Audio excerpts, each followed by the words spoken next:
તો બોટાદમાં Saurashtra credit cooperative society વિવાદોમાં આવી છે। અનેક સભાસદોએ ડિપોઝિટની રકમ સોસાયટીમાં જમા કરાવી હતી, જેના બદલામાં તેઓને ફિક્સ ડિપોઝિટની રસીદ પણ આપવામાં આવી હતી અને પાકતી મુદ્દતે તમામ વ્યાજ સાથે રકમ પરત આપવાની હોય છે, પરંતુ 8 મહિના પસાર થવા છતાં લાખો રૂપિયા રકમ પરત આપવામાં આવી નથી।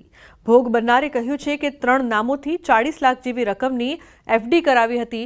સોસાયટી દ્વારા રકમ પરત આપવા માટે અલગ અલગ 3 ખોટા ચેક આપવામાં આવ્યા હતા, જે બેંકમાંથી પોસ્ટ ડેટેડ હોવાનું પ્રમાણપત્ર આપવામાં આવ્યું છે। મેનેજર દ્વારા ખોટા વાયદા કરી નાણાં આપી દેવામાં આવશે તેવું જણાવી 8 મહિના જેવો સમય પસાર કરી દેવામાં આવ્યો છે। બોટાદ જિલ્લા રજિસ્ટ્રારને રજૂઆત કરી હતી। મેનેજરે કહ્યું કે હાલ ફંડ નથી, ઉઘરાણી ચાલુ છે, અમે સભાસદ પાસે મુદ્દત માંગી છે। મીક્યા પૈસા હવે એમાં કે પાછા મળશે, પણ પાછા અમને કંઈ મળ્યા નથી પરત। ત્રણેય નામના અમે હતા ને 45 જેવું થાય છે, બરોબર। 6-7 મહિના થઈ ગયા અને કંઈ અમને પરત મળી નથી। અવારનવાર જાવીશ પણ કંઈ જવાબ જ નથી દેતા। 45 લાખ જેવું છે ટોટલ, એટલે આમ 40 આજુબાજુ થાય, પણ સમથિંગ એટલું ગણે તો એમ। અને પૈસા અમને કોઈ આપેલ નથી અને એમને ખોટા ચેક આપેલ છે, અને એ ચેક બેંકમાં અમે નાખ્યા તો એ બેંક વાળા એવું કીધું કે આ ચેક કે બહુ જૂના ચેક છે। પાકતી મુદ્દતે ચૂકવી જ આપવાની હોય, પણ મંડળીની પાસે અત્યારે ભંડોળ નહીં હોવાથી અને ઓલું સીસી રિન્યુ બીજું એ કે ઓલા લવાદ કેસ નહીં ચાલે છે, એટલે રિકવરીની એ બધી પ્રક્રિયા ચાલુ છે, એટલે એ થઈ જાય એટલે તરત આપવાનું। એના માટેની અમે મૌખિક રીતે એ લોકો પાસે સમય માંગ્યો હતો અને અમારે એને ચૂકવી પછી રજૂ કરી અમે ચૂકવી આપવાના છીએ। જે વ્યક્તિએ સહી કરી હતી કોઈ કમિટી સભ્ય છે અને એને કીધું એ ખાતું બંધ થઈ ગયેલું, એના ચેક આપ્યા હતા, એટલે એ પણ આપણે એ પ્રમાણે કરેલું છે કે આ રીતની છેતરપિંડી ના કરી શકાય। અને હવે કમિટી ભેગા થઈને એની સામે એફઆઈઆર ની કાર્યવાહી કરી રહી છે, પણ અમે એ કીધું હતું કે એફઆઈઆર ની કાર્યવાહી બરાબર છે, પણ આ જે થાપણદારો છે એમના નાણાંનું શું?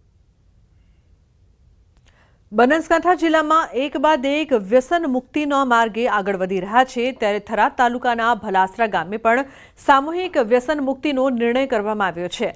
વ્યસન મુક્તિ માટે ગ્રામજનો અને સરપંચ દ્વારા બેઠક યોજી અને સામૂહિક નિર્ણય કરવામાં આવ્યા છે। ગામમાં કોઈ વ્યક્તિ દારૂ કે અન્ય કેફી પીણું વેચતો કે પીતો પકડાશે તો 51,000 દંડ થશે। જો કોઈ દારૂડિયાને છોડવામાં આવશે તો 11,000નો દંડ એ વ્યક્તિએ પણ ભોગવવો પડશે। નિર્ણયની અમલવારી કરવા ખાસ કમિટીની રચના કરવામાં આવી છે।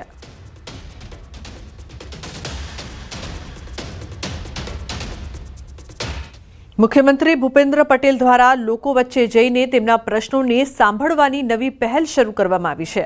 દર રવિવારે મુખ્યમંત્રી પોતાના વિધાનસભામાં આવતા વોર્ડની સોસાયટી અને ફ્લેટમાં લોકોને મળીને તેમના પ્રશ્નો સાંભળે છે, ત્યારે રવિવારે મુખ્યમંત્રીએ ગોતા વોર્ડ ખાતે જનસંવાદ કાર્યક્રમ યોજ્યો।